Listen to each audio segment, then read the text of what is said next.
2020 is over, and quite frankly, no one is going to miss it. The COVID-19 pandemic officially claimed the lives of 1.8 million people around the planet during that year. 2020 was a terrible year. But hold on just one moment, because I assure you that at least one community, the Sahrawi people, will not remember 2020 as the year of the coronavirus.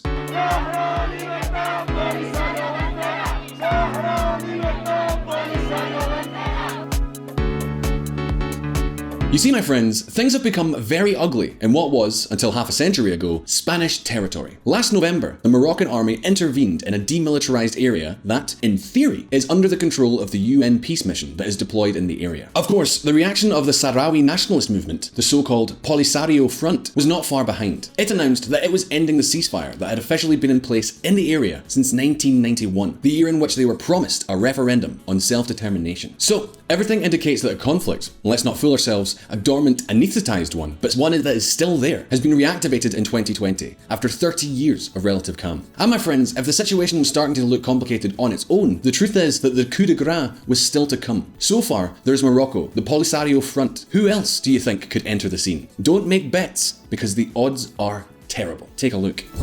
Today, I signed a proclamation recognizing Moroccan sovereignty over the Western Sahara. Morocco's serious, credible, and realistic autonomy proposal is the only basis for a just and lasting solution for enduring peace and prosperity. The recognition of Moroccan sovereignty over Western Sahara is a major boost, a giant leap in the already traditionally good relations between the United States and Morocco. So now, the questions that come up are, what is the situation in the Sahara? What does the United States seek in strengthening its ties with the Alawite dynasty? And, perhaps the most important question of all, how might US support for Rabat's reasoning affect regional policy in North Africa, and even a neighbouring country like Spain? So my friends, today on VisualPolitik, we are going to answer these questions. But, as always, first we've got to look at some history.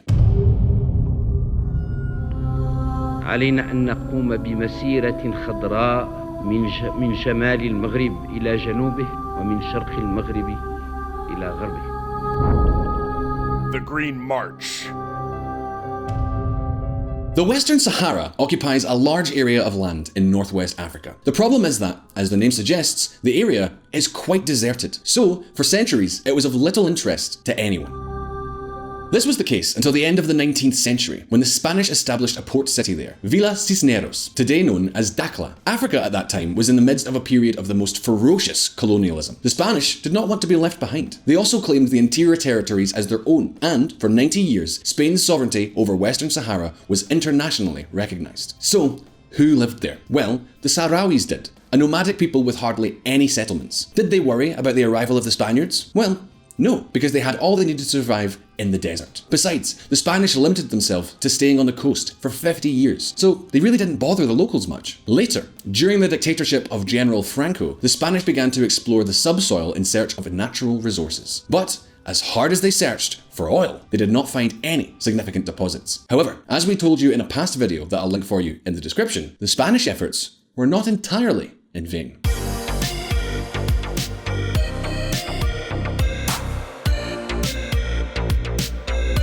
You see, Spain discovered the Bukra phosphate farm in the Western Sahara in 1963. Phosphates are salts of phosphoric acid that are used in the production of mineral fertilizers that are in great demand by agriculture. The discovery of the Bukra deposit, which was enormous and easy to exploit, meant significant competition for the main exporter of phosphates on the international market, Morocco. Of course, by then, Spain already had some other problems. On the one hand, the UN Special Committee on Decolonization had already included Western Sahara as one of the territories to be decolonized. And on the other, Saharan nationalist movements began to emerge, ready to fight for their independence. That is when the Polisario Front emerged. Among other things, it was determined to boycott the operation of the Bukra mine, and it succeeded. At first, the Spanish government felt that this was a little bit like having guarded a treasure chest for decades, and now that they were just on the point of opening it up, the locals suddenly wanted to take it back. However, despite the repression and initial confrontations, Spain finally agreed to hold a referendum on self-determination in 1975, for which it began to conduct a census. However, the Green March changed all of that. On the 6th of November 1975, King Hassan II ordered 350,000 Moroccan civilians to the southern border to begin a march to occupy the Spanish colony. غدا إن شاء الله ستنطلق المسيرة غدا إن شاء الله ستطؤون أرضا من أراضيكم وستلمسون رملا من رمالكم وستقبلون أرضا من وطنكم العزيز. Despite the UN's condemnation of the Green March, its success were immediate. 8 days after it began, the Madrid Accords materialized, in which Spain withdrew from the administration of the colony in Western Sahara and let Morocco and Mauritania divide up the territory. Spain left the Sahara definitively in February 1976, when the Polisario Front proclaimed the Sahrawi Arab Democratic Republic and launched a war against the invaders with mixed results. It was successful against Mauritania, which soon realised that it was not worth fighting for their southern third of Western Sahara. So, Mauritania withdrew in 1979. But my friends, the Sahrawi joy evaporated faster than a puddle of water in the desert, as the area in question was immediately occupied by Morocco. Occupying Western Sahara was King Hassan II's greatest success. Taking Boukra reaffirmed his position of dominance over the world's phosphate trade. And if his approach was already authoritarian with his own Moroccan subjects, who he repressed harshly during the so-called Years of Lead, then you can imagine how he was against the Sahrawis. He used napalm and white phosphorus, which motivated the Sahrawi people to refugee camps located in Algerian territory. Nor did Morocco think twice about quashing the attacks of the Polisario guerrillas. He erected the Berm, a sand wall comprised of 8 different stretches totaling 2,700 kilometers, fortified with bunkers, fences and minefields. Even so, the clashes between the two sides continued until 1991. In 1991, the UN achieved a ceasefire based on a promise for the Sahrawis to hold a referendum. Until then, the territory of Western Sahara would officially be under the supervision of MINUSURU, a UN mission. In any case, the Berm established a very favourable status quo for Morocco. 2/3, the most useful lands in Western Sahara, were dominated by Morocco. The eastern third, the most inhospitable, was under the control of the Polisario Front. And so, the years have gone by, without the referendum ever being held. Morocco has done what it wanted to do in the Sahara, even building a road to the border with Mauritania. This all led to the incident last November, in which the Sahrawis held a sit-in to cut off this road, claiming that its development was illegal. Finally, the Moroccan army intervened to end the protest by force. Something that the Polisario Front has interpreted as an act of regression that forces it to end the ceasefire. Since then, there has been a lot of confusion about what is happening in the area, because Morocco is silent about the conflict, while the Polisario Front broadcasts some reports of the war that are so propagandized that they are almost impossible to believe. And, my friends, that's how things were when Trump intervened in December. Abraham and Lincoln. That the United States and Morocco's are good allies is not something new. In 1777, the Sultan of Morocco, Mohammed III, became the first world leader to recognize the independence of the United States of America. These two countries even signed a friendship agreement that, surprisingly, in some ways remains in effect today, more than 200 years later. To give you an idea, the US consulate in Tangier was the first properly acquired by the US government abroad. However, Trump's decision to recognize Moroccan sovereignty over Western Sahara runs absolutely counter to the US policy on the matter. So the question becomes clear. Why did he do it? Was Trump so concerned about the tension between Morocco and the Sahrawis? Well, as you can probably imagine, no, not at all. Recognizing Moroccan sovereignty over the Sahara is the White House's reward for this. Morocco, latest country to normalize ties with Israel in US brokered deal. Arab countries used to consider isolating Israel as a good way to support the Palestinians in their claims. Until 2020, only 2 Arab countries had diplomatic relations with Israel. Since last September, however, this number has risen to 6, thanks to the impetus given by the Trump administration to the so-called Abraham Accords. We are talking about a very Trump way of understanding diplomacy. That is, a diplomacy in which everything, absolutely everything, is susceptible to negotiation. In exchange for normalizing relations with Israel, April, the United Arab Emirates received permission from Washington to have access to the most advanced military plane currently on the market, the F-35 fighter, as well as leading drones comprising a multi-million-dollar purchase of US weapons. And Sudan received financial assistance and was removed from the list of state sponsors of terrorism. What happens is that with Morocco, Trump has shown his worst version of a businessman. Because Donald, believe me, for Israel to reach an agreement with Rabat, it doesn't seem that much reward was really needed.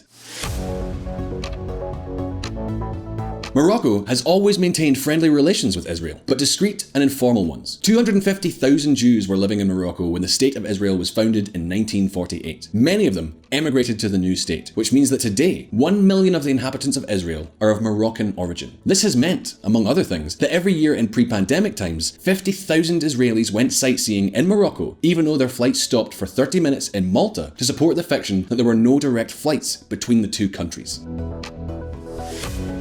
According to the media, the deal between Washington and Rabat was as simple as that. Israel for Western Sahara. But my friends, it doesn't end there. There is something else. We all know that Trump has always been attentive to the interests of the US arms industry. Every president has. Well, in October, it was made public that Morocco would also have access to the F-35s. And one day after Morocco announced that it was going to normalize relations with Israel, this became known.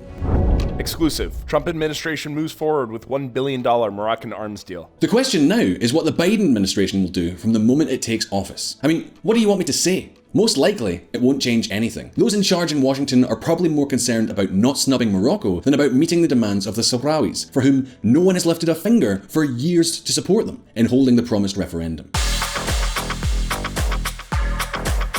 Of course, that doesn't mean that there weren't critical voices against Trump's decision. The most authoritative was Jim Inhofe, the senior US senator from the Republican Party for Oklahoma, who came to the defense of the Sahrawi people in one of his speeches at the Capitol. The Sahrawi people have their right to decide what their own future is going to be. The president has been poorly advised by his team.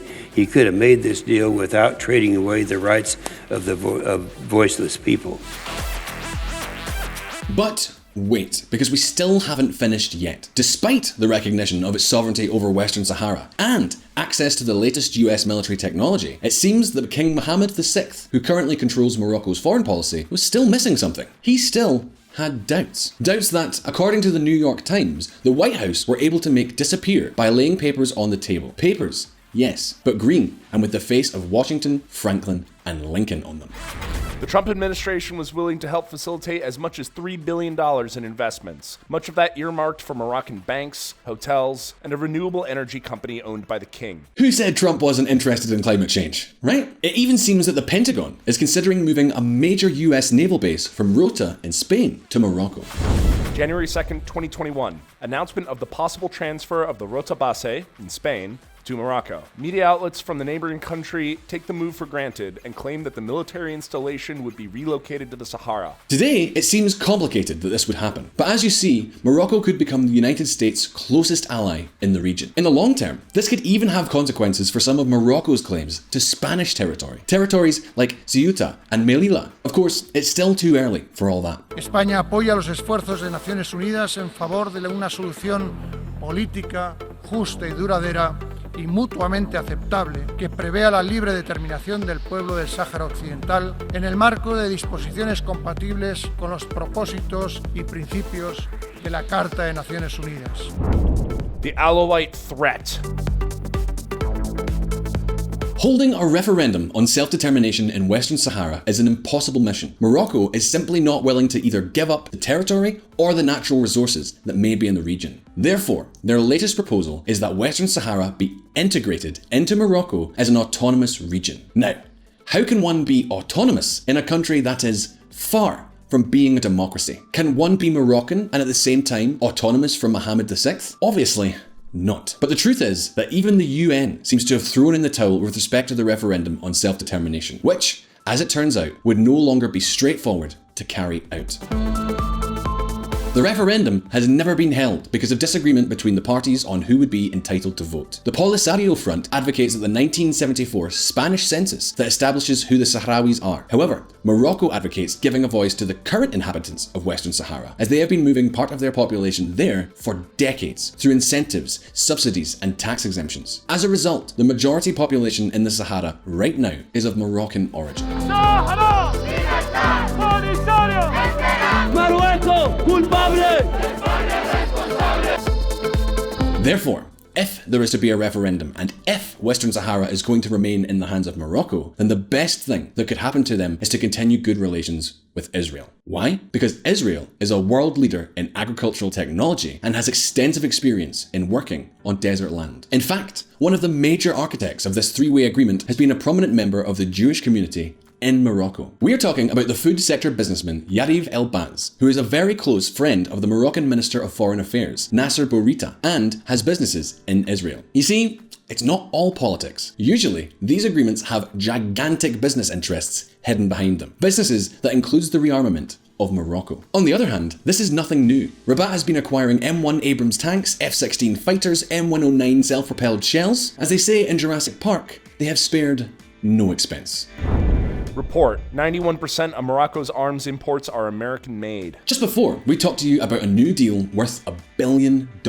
A new agreement that will provide the Alawite dynasty with 4 large advanced drones, Sky Guardian type MQ-9B, with a range of 11,000 kilometers. Technology that will allow Morocco to sweep large territories at sea and in the desert. In other words, in addition to recognizing sovereignty over the Sahara, Trump has given Morocco the means to make its control fully effective. And yes, I think the Polisario Front has gotten the message. So have the two countries with which Western Sahara borders and which defend the Saharan cause, Mauritania and especially Algeria, which has a terrible relationship with Morocco. And many will ask, what about Morocco's other neighbour? What does it have to say about who, in the eyes of the UN, is still administering the power of Western Sahara because it considers the Madrid Accords to be legally invalid? Well, the good news for the Sahrawis is that they apparently have the strong support of the current second deputy vice president of Spain and leader of the left-wing party, Pablo Iglesias. This is what he said before he was part of the government. Los saharauis no son solamente nuestros vecinos del sur, son nuestros hermanos. Y a los hermanos no se les abandona. Un nuevo ejemplo del divorcio entre la casta política y los intereses de la mayoría de la población, porque la población española es pro-saharaui, pero quienes nos han gobernado parece que son pro-negocio. Esa es su única parte. Of course, now Pablo Iglesias is part of the Spanish government. And the bad news for the Sahrawis is that while Rabat is spending $1 million, in fact billions, on rearming the Moroccan army, in Spain the government of Pedro Sanchez and Pablo Iglesias is doing things like this. The government provides Morocco with 10.6 million euros in surveillance material to reinforce borders. Maybe that would be used on the border with the Polisario Front perhaps, because Morocco will do what it wants with the material. In short, there's nothing new here. In 2005, the government of Rodriguez Zapatero sold Morocco 20 or so M60 tanks to be supplied in Western Sahara for a symbolic price. Besides, nobody talks about Western Sahara anymore in Spain, because Rabat has already taken care of launching the appropriate smokescreen by voicing a claim to 2 Spanish territories. The Prime Minister of Morocco, regarding Quetta and Melilla, they are Moroccan territory. So, that's how things stand at the moment. But now the question is over to you. With the domino effect that Trump's decision has provoked in the area, who do you think will be the biggest winners and losers in the end? Do you think that Moroccan rearmament will see the country reassert itself as the great military power of North Africa? Or are they just preparing to act against the Spanish enclaves? Leave your answers in the comments below. As always, we really hope you enjoyed this video. Please hit like if you did, and don't forget to subscribe for brand new videos. Also, don't forget to check out our friends at the Reconsider Media podcast. They provided the vocals in this episode that were not my dulcet tones. And, as always, I'll see you next time. Morocco! Culpable!